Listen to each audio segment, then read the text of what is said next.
Some dominant themes in Night Rain by John Pepe Clark, a Nigerian poet, a selected African poem for WASSCE 2026 English language core.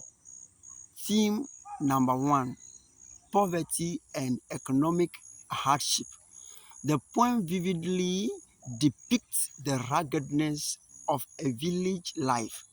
The persona's family lives in a dilapidated thatched roof house which leaks during the night's heavy rain.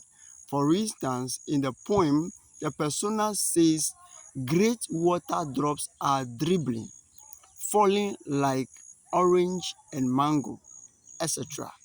Theme number 2: the power and duality of nature. Nature is portrayed as an uncontrollable force that humbles humans.